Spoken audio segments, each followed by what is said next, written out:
Estamos começando mais uma edição do programa Vivência. Nessa sequência que você está acompanhando, os episódios como a gente divulgou, conversando, dialogando com alguns escritores daqui da cidade que estão com um trabalho novo e entre eles, hoje nós vamos conhecer um pouquinho não só da história, mas principalmente desse novo lançamento, dessa nova obra do José Ordonho. Mesmo de forma breve, mas a riqueza de vida, imagina se a gente tivesse um pouquinho mais de tempo, mas na realidade não é tanto sobre a vida dele em si, mas sobre o seu novo livro que a gente vai poder acompanhar nesse nosso programa de hoje. Ordonho, já de início eu quero lhe agradecer por essa oportunidade da gente fazer um programa destacando um pouco de sua obra, também por amizade e pela parceria de todos esses anos. Seja muito bem-vindo. Muito obrigado. Eu quero dar uma boa noite para você. E o privilégio é meu em ter sido convidado por você para nós termos essa conversa tão espontânea, tão amiga e tudo mais.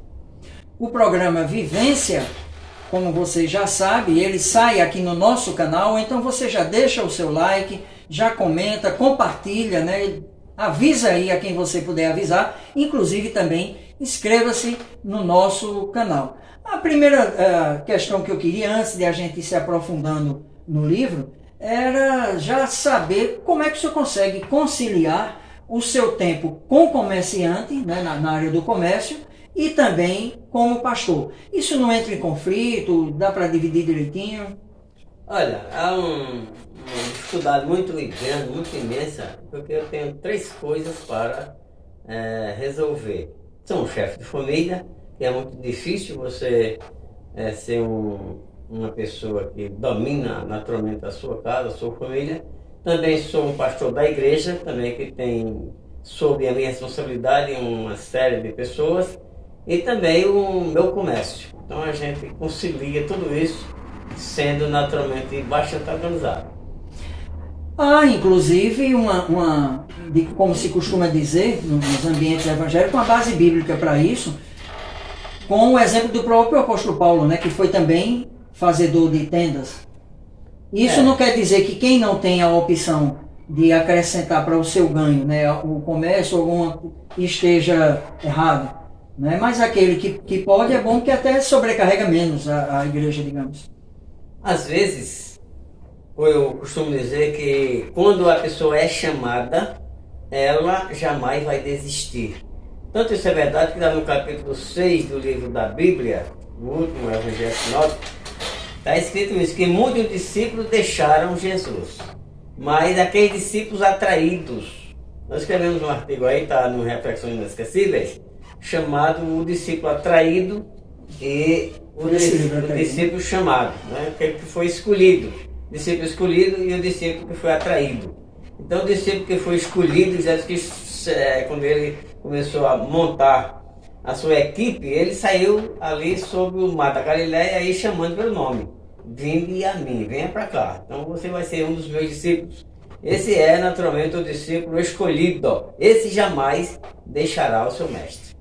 Durante muitos anos, inclusive, o senhor começou escrevendo uma coluna na Presentia, que hoje, inclusive, está só no formato online, e as suas crônicas, os artigos, sempre foram, já desde aquele período, não sei se 20 anos atrás, sempre foram polêmicos, e curiosos, com temas assim, estranhos, e pelo menos estranhos ao que a gente costumava ler, enquanto artigo evangélico.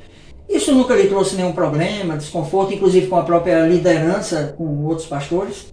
Nós tivemos uma dificuldade de alguém compreender o que é que a gente estava escrevendo. Quer dizer, Urubu Pintado, foi um dos artigos que nós escrevemos na sua coluna e faz bastante tempo, Então, o bode voador, então, Deus faz ou não acepção de pessoas. O da serpente. O da serpente voadora e tal. Deus é ou não desorganizado. Então há uma série de artigos que eu gostaria de chamar a atenção do leitor exatamente por isso. Por ele ser exótico, ser diferente. Então quando ele via o título, então ele ia ler o artigo. O próprio Jesus fazia isso quando falava através de parábolas, fazendo algumas comparações, e tinha-se com isso um objetivo, eu creio também que essa é sua finalidade. A minha finalidade, como falei, é chamar o leitor logo pelo título. Veja que o título desse livro é Entrevistando El Shaddai. Então você vai logo ver, rapaz, aqui tem coisas interessantes. Então, eu estava conversando com o Marco Aurélio, grande amigo, jornalista da Rádio Cidade, a quem eu quero agradecer ele ter me convidado para ir para lá. Então, ele citou exatamente esse título. O título, naturalmente, desse ele é chamativo. Então, eu vou ler o livro, disse ele, por causa do título. E é isso que eu quero fazer em todos os artigos que eu escrevo. E o livro é maravilhoso, viu, gente? Daqui a pouco a gente vai entrar nele. A letra, né, um tipo de letra um pouco grande, então o conteúdo é fora de série. Eu não vou adiantar, né, para também não perder a graça da entrevista e nem de você que vai poder comprar o livro e ler também. As influências que o senhor teve nesse campo literário, quem eram os autores que o senhor gostava, os livros, isso influenciou também na sua forma de escrever? E se o senhor puder citar alguns? A gente faz o seguinte, a pessoa para escrever ele tem que ler. Hoje eu estou lendo 4, 5 horas por dia. Então quanto mais você tem informação, quanto mais você fica informado, mais você tem coisas para escrever. Então você vê o livro de El Shaddai, esse livro que você está vendo aí, de Entrevistando El Shaddai, ele me custou muitas noites de sono. Quer dizer, eu ia para a cama sempre 1 hora da manhã e muito mais, a mulher sempre reclamava. Mas mulher é assim mesmo, né? Gosta de ter o marido, né, na sua companhia. Mas a gente para pensar, para tirar da cabeça, tirar dos neurônios, as perguntas para fazer a El Shaddai e depois também tirar as respostas, é um pouco... Eu gosto muito de Monteiro Lobato, até porque ele disse aquela frase interessante, né? O mundo ou o país é feito de homens e de livros. A Bíblia também diz a mesma coisa. Bem-aventurado aquele que lê. Perguntaram a Rui Barbosa, por que o senhor lê tanto? E a resposta, a pessoa talvez não tenha compreendido. Ele disse, eu leio muito para errar menos. Então, quanto mais você lê, quanto mais você é informado, mais você naturalmente vai errar menos. Eu admiro aquele homem que escreveu muita coisa. E eu quase que fui transformado pela escrita daquele moço. Creio em Deus, como o Kierkegaard, ele escreveu Por Trás das Sombras, e se você ler aquele livro, se não estiver muito preparado, você vai mudar naturalmente seus conceitos. Nós temos outro aqui, que eu estou vendo aqui com os olhos da fé, esse livro aí, como é o nome dele, é Tolstói. Nós temos aí os dois irmãos, dois irmãos. Nós temos várias histórias, nós temos alguns amigos nossos, né, quer dizer, escritores, e a gente podia citar agora, que são todos nossos, Machado de Assis, né, como Machado de Assis, José de Alencar, outros mais por aí, que agora faltam Então chegamos no El Shaddai. Veja bem, a minha experiência de leitura dele, fui folheando, né, vendo a introdução, vendo o prefácio, e aí cheguei no primeiro capítulo, que inclusive eu vou ler um pedacinho para vocês. Me pareceu que eu estava realmente assistindo um filme, e daqueles tipos de filme que você não consegue mais parar de assistir, né? Ou esses episódios que vão acontecendo, né, atualmente aí você pode assistir o primeiro, o segundo, o terceiro, o quarto episódio, e as pessoas, em vez de deixar para assistir dia a dia, né, como os capítulos de novela, já aproveita e assiste tudo de uma vez só.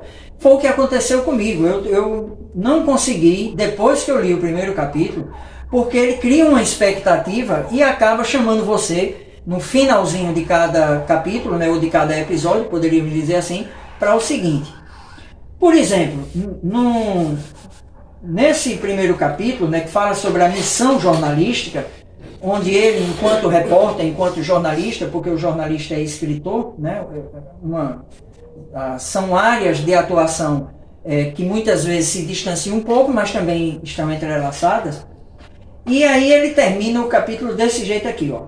A máquina voadora, que era o avião, né, que ele está indo em direção possível entrevista, né, que ele estava a fazer, a entrevista que ele estava a fazer, a máquina voadora deslizava no ar como se estivéssemos parados. E de repente, o serviço de som da aeronave começou a dar algumas informações dizendo: senhoras e senhores, coloquem os cintos, permaneçam sentados, pois em poucos minutos entraremos numa turbulência. Muito obrigado. Isso disse ela, né?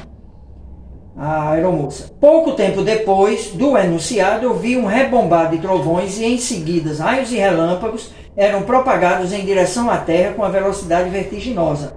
Raios clareavam a aeronave como se estivesse em pleno dia. Naquele instante, veio em minha direção, né, do repórter, um raio tão imenso que no momento perdi os sentidos da vida. Eu digo, pronto, o cara morreu, como é que ele vai fazer a entrevista? E ao mesmo tempo, a entrevista com o Eterno, né, com o El Shaddai, estava ali perto de acontecer, exatamente, talvez, por conta disso. Mas seria um sonho? Né? Seria real?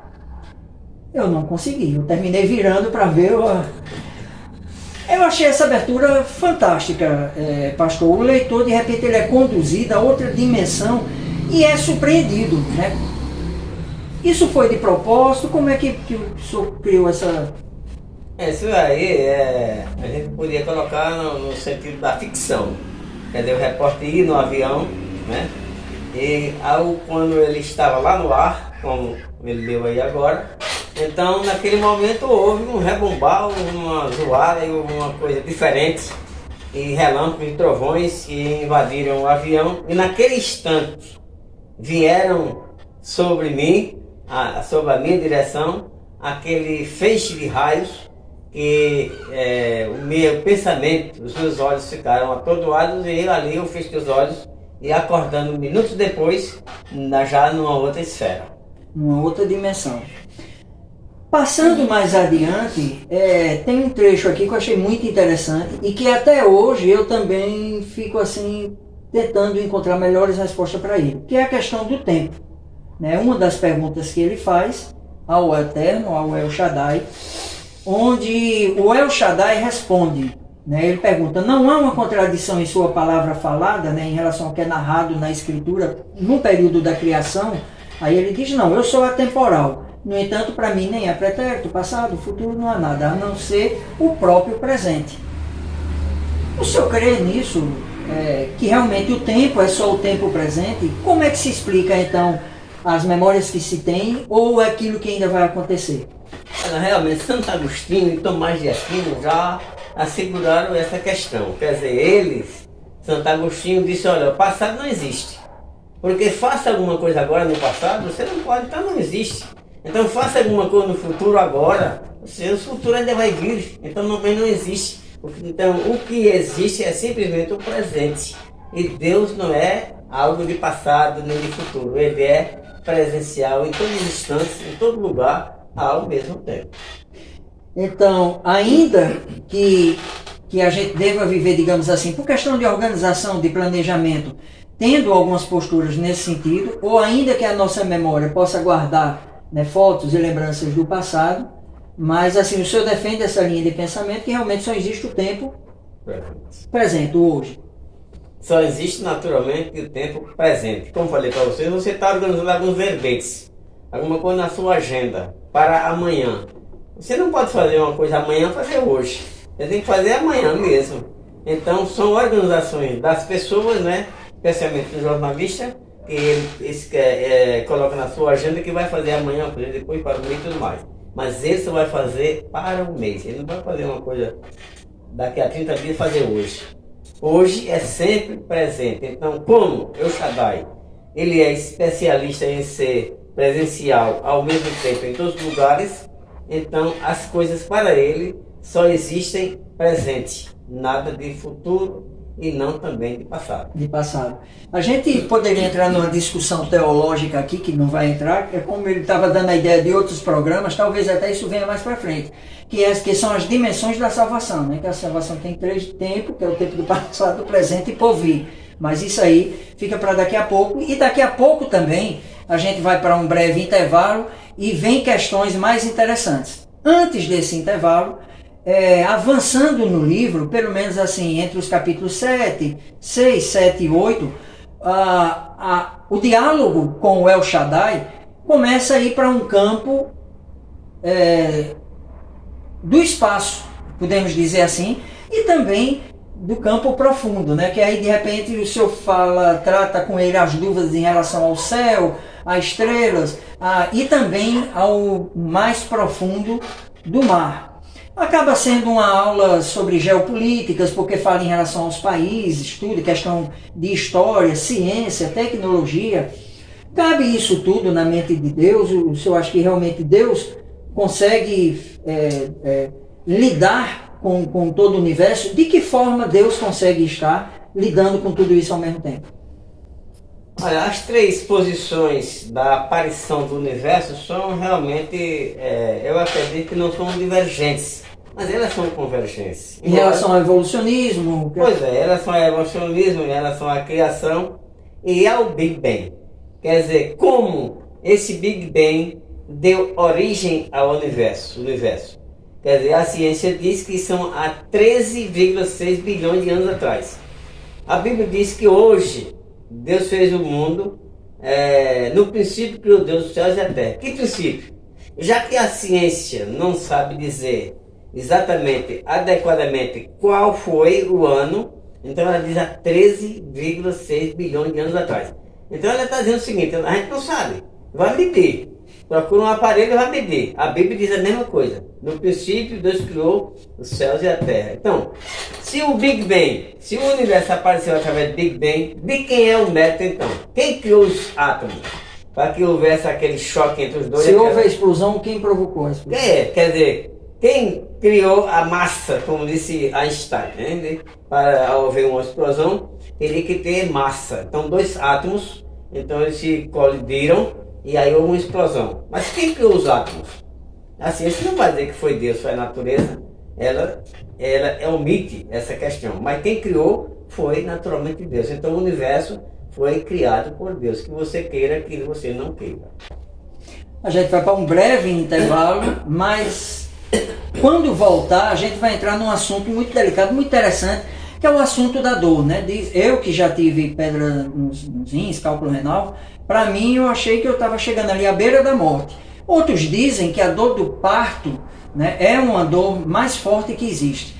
Há também quem já passou pela experiência do luto, né, de perder um irmão, de perder um pai, um filho, ou perder uma mãe, né, disse que a dor materna é a pior dor que possa existir.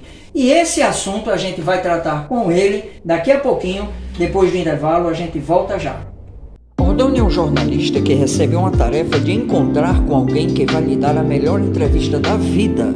Este fato acontece no livro Entrevistando o El Shaddai, o segundo livro de José Ordônio, que está à venda nas principais livrarias de Caruaru.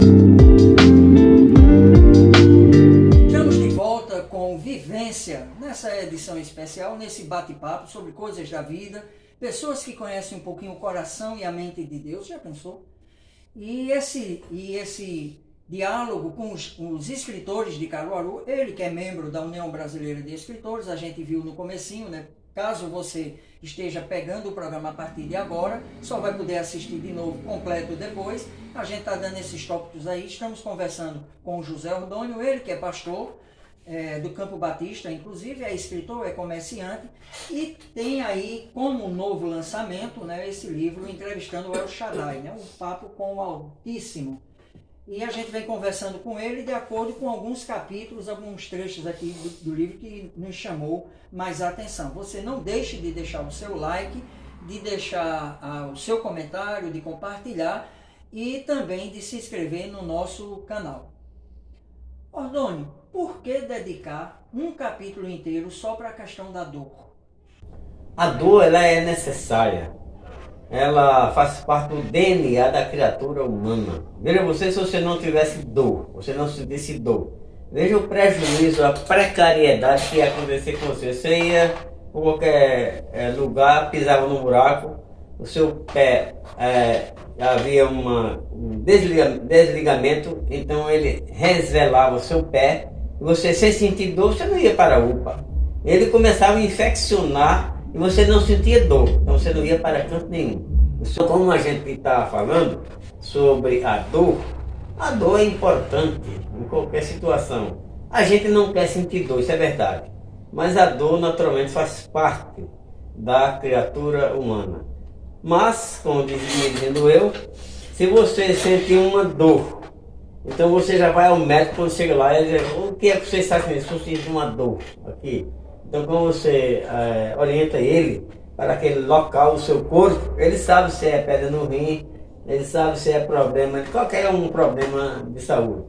Então a dor é interessante. Mas veja bem, há um país que já fez, a ciência já organizou, já fez uma vacina contra a dor.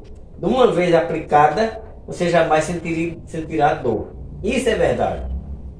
Você deve extrair um dente já. Então você passou 2, 3 horas com aquela anestesia. Você chega em casa, 6 horas da noite, você ainda está sem sentir dor nos seus lábios e tudo mais. Então veja que a vacina foi feita e eu perguntei ao Shaddai, essa vacina vossa onipotência vai funcionar? Ela já está feita. E o Shaddai me respondeu o seguinte, olha, eu sei que já está feita. Agora eu, disse ele, coloquei 86 bilhões de neurônios na cabeça da criatura humana e um neurônio está infectado. Eu quero que a ciência, os cientistas vá lá e aplique essa vacina contra a dor no neurônio infectado. Então isso é que é difícil. É tão difícil isso acontecer que era mesmo que você pegar um alfinete e jogar no fundo do Oceano Pacífico à noite e no outro dia mandar um deficiente visual procurar. Então ele ia achar como? A probabilidade dele encontrar seria 0. Então essa é a probabilidade da dor, da ciência colocar essa vacina contra a dor. A dor, só quem vai resolver sou eu. É o Shaddai que criou, é o Shaddai que criou naturalmente a criatura humana. E ele, o Shaddai, eu, disse ele, sabe onde está o neurônio infectado. O Senhor trouxe essa dimensão para algo transcendente, digamos, que é a mente de Deus e o conhecimento dele, mas trazendo para a sua experiência enquanto pastor, enquanto homem, né? No início, inclusive, o senhor falou um pouquinho sobre isso, o senhor, como conciliar a vida comercial como comerciante, como pai de família e, ao mesmo tempo, liderando as atividades na igreja.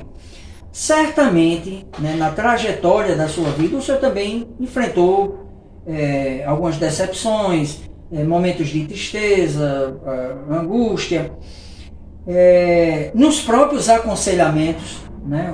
Todo pastor, mesmo aquele que não é vocacionado para o aconselhamento, mas ele acaba ouvindo muito, né? Um irmão, uma irmã que vem contar um problema, que vem desabafar, muitas vezes até nem vem, mas ele fica sabendo. E também tem na sua trajetória de vida, como todos nós temos, né? Por exemplo, eu já perdi o meu pai e eu sou de uma família de 11 irmãos e desses 11, 5 faleceram. E na sua trajetória o senhor também já teve uma experiência de perda, que foi um filho, salvo engano, o Joelson, não é isso?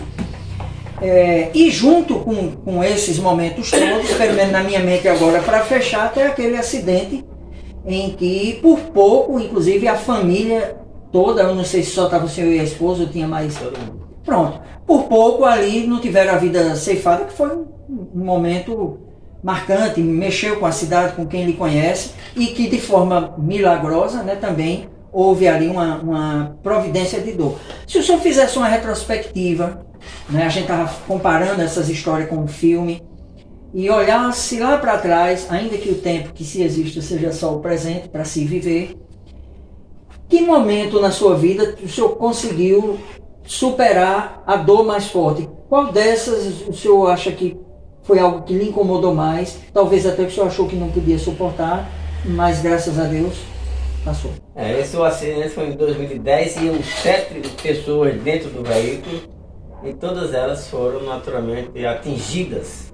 Minha mulher quebrou 2 costelas, eu quebrei a clavícula e outras pessoas quebraram outras partes do corpo e tudo mais. Então aquilo naturalmente foi uma dor. Há uns 4 meses atrás, eu perdi um filho por conta da pandemia, aquilo também foi outra dor. E as dores vão enfraquecendo o corpo humano, a nossa mente, na nossa vivência e tudo mais. Eles vão enfraquecendo. Mas o que eu quero me referir é exatamente a dor. A dor pior que tem é aquela que não dói. Como uma dor não dói?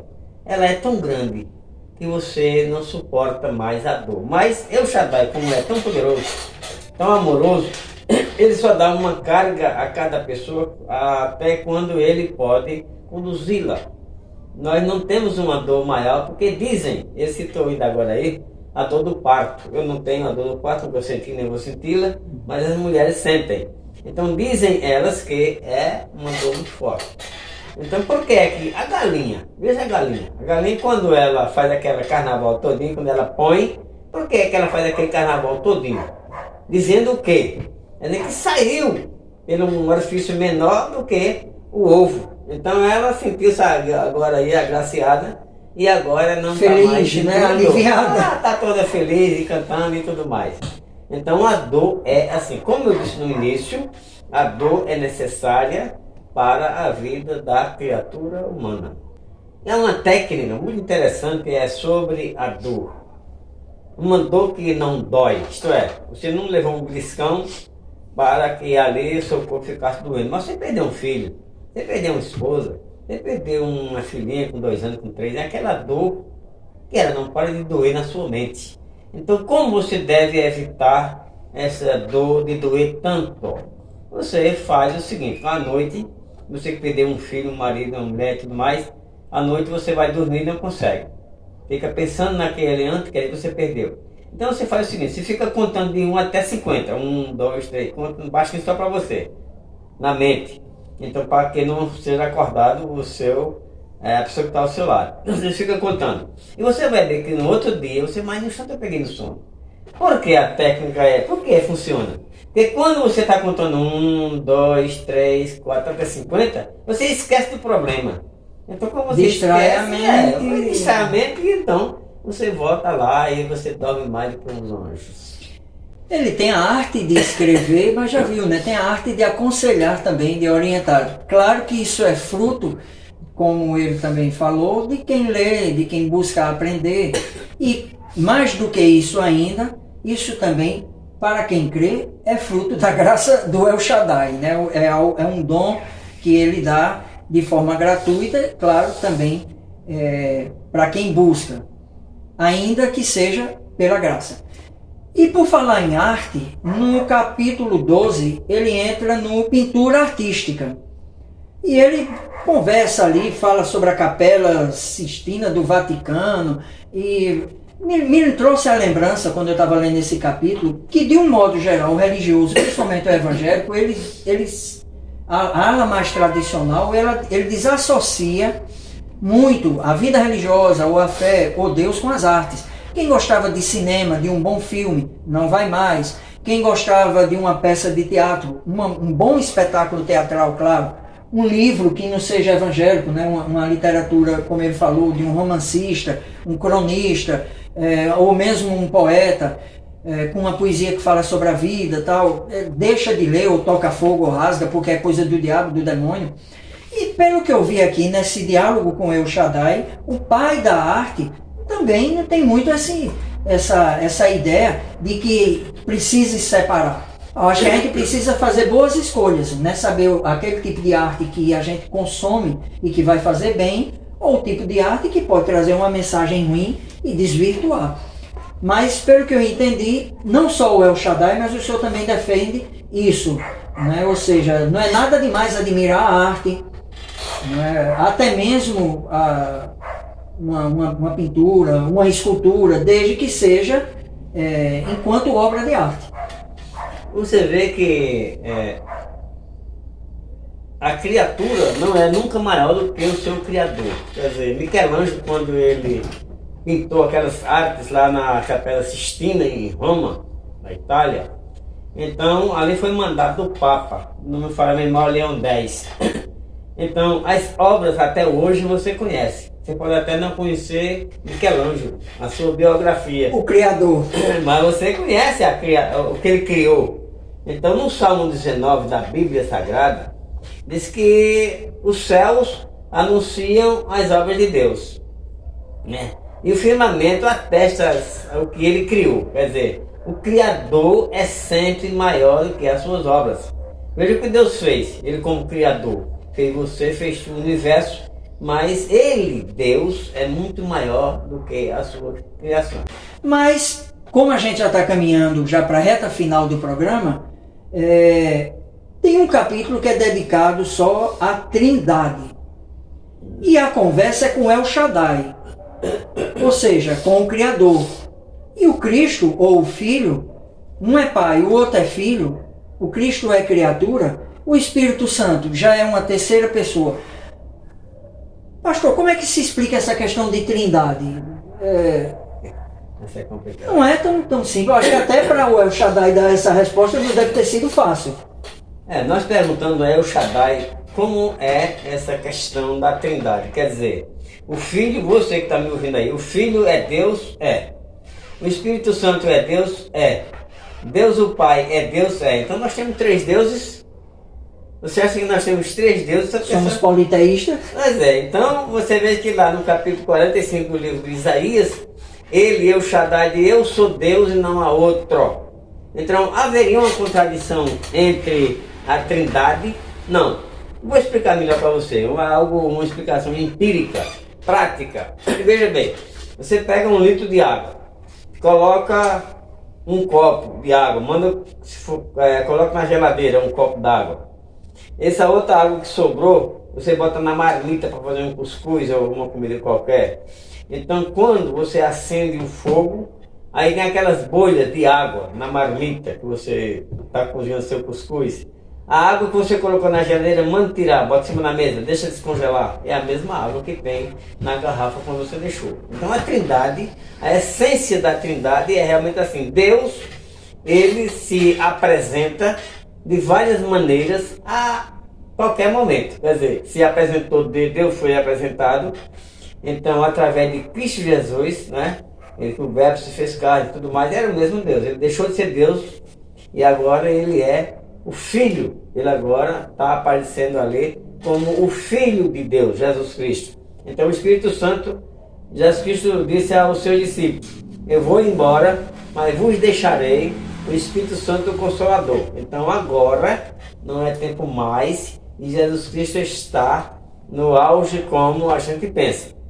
O momento agora, o período agora é do Espírito Santo. Então a Trindade é desse jeito, eles são uma só pessoa. E apresentam-se de várias maneiras, como está escrito no livro de Hebreus. Dependendo da circunstância. Passando mais alguns capítulos, está chegando no finalzinho, segura aí, a gente está terminando. Tem um capítulo só sobre o inferno, e aí ele pergunta, vossa onipotência, o inferno é aqui na Terra? Porque também tem várias linhas de pensamento nesse sentido. A gente poderia dizer, já vi essa questão, não é? Como é que a mãe que ama tanto um filho, de repente a mãe vai para o céu e o filho para o inferno, e como é que fica o pensamento dessa mãe, lembrando que o filho não está ali com ela, está em outro destino eterno, digamos assim. Como é que se entende, como é que se compreende, o que é que o El Shaddai respondeu sobre essa questão do inferno? Para começar uma boa conversa, o inferno é um lugar ou um estado? Se você disser que o inferno é um lugar, então você vai ter que me dizer em qual dos 5 continentes ele é localizado, se ele é um lugar. Então já está tirando da sua mente que o inferno não é lugar nenhum. O inferno é um estado. E você já passou pelo inferno meio mundo de vezes. Vez por outra a gente passa. Você perde uma mãe, perde um filho, perde um pai, perde não sei o que lá, uma coisa negativa qualquer na sua vida, você não dorme à noite, você está vendo um momento do inferno dentro da sua mente. Então o inferno é o quê? Um lugar? Não. É um estado no qual você já passou e ainda vai passar um monte de vezes. Então, na dimensão da eternidade, o inferno não vai existir? O inferno sempre existe. Se ele existe agora, se ele é real agora na sua mente, é possível que você está me ouvindo e não esteja, é bom que você não esteja passando pelo inferno na sua vida agora, mas já passou por alguns momentos. Então o inferno é um tipo de sofrimento. Jesus Cristo teve razão. quando ele disse que o inferno, capítulo 5 do livro de Mateus, verso X, que é para você me olhar agora se não tem tempo. Então ele disse que para onde o inferno é um lugar onde o bicho não morre, onde ele sempre está presente. E quando a gente morre, quando a gente, nesse corpo metafísico que a gente vai receber, no dia da transformação, como diz o apóstolo Paulo, a Bíblia Sagrada diz, que nós seremos transformados no abrir e fechar de olhos, então você vai para outra esfera. A morte nada mais é do que uma escada que liga o presente com o futuro. Então, o inferno é naturalmente o sofrimento para onde nós devemos ir. Quer dizer, alguém que for para lá. Eu não quero ir. Não sei se você quer. Veja como é fascinante essa questão do tempo, né? Porque quando a gente volta para aquela explicação de que só existe o tempo presente, sim, né? Ou seja, ainda que seja no pensamento futuro, que será o presente amanhã, uns vão estar vivendo aquele presente de forma sofrida e outros não. Mas será o presente em uma dimensão eterna, mas é. Se você for mais curioso ainda sobre esse e sobre outros temas, não tem jeito, compra um livro e você vai ver que está muito legal.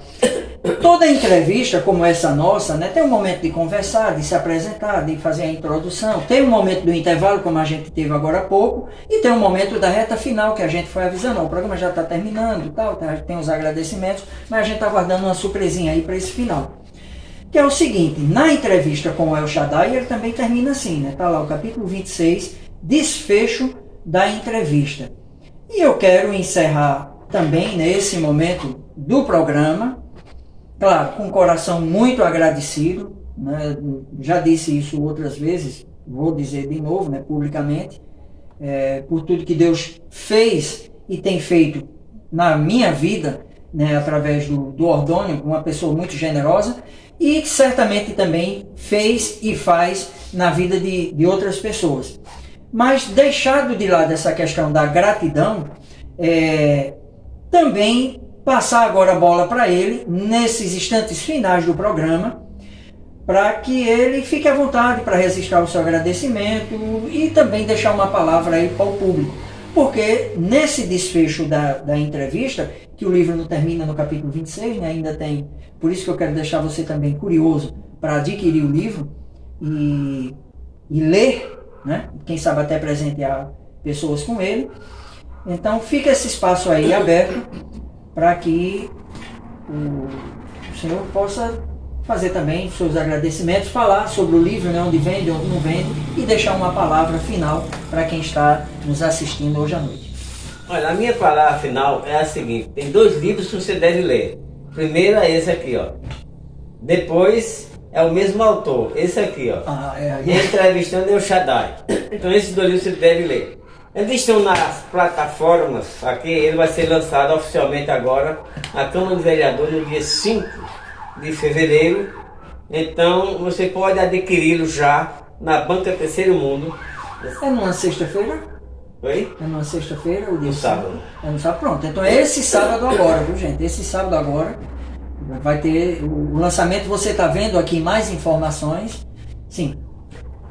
Então ele já encontra-se já na livraria do Shopping Difusora. Ele se encontra em algumas livrarias no Recife já, no Carrefour e outros mais. Ele encontra-se também na livraria aqui na Dependência, lá perto da Casa do Bahia, que é o nome, livraria Gospel. Ele está em 16 igrejas em Caruaru, tanto no segmento Batista Bíblico quanto em outros. E ele está em alguns locais, você pode procurar, pode encontrá-lo. Alguém me perguntou o preço. O preço é muito barato, é 20 mais 20. R$40. Então, que palavra o senhor deixa agora nessa parte final para quem está nos assistindo? As palavras finais são aquelas que a gente já tocou nelas aqui, não é? Quanto mais você lê, mais você aprende. Pastor, obrigado mais uma vez. Todas as coisas contribuem para o bem daqueles que amam a Deus, que são chamados segundo o seu propósito, e certamente o propósito de Ordônio vai alcançar muitas e muitas mentes e corações com seus livros, com suas mensagens, e quem tem a oportunidade de conhecê-lo pessoalmente. O programa Vivência volta na próxima quarta-feira e aguardo você então na próxima oportunidade. Uma boa noite.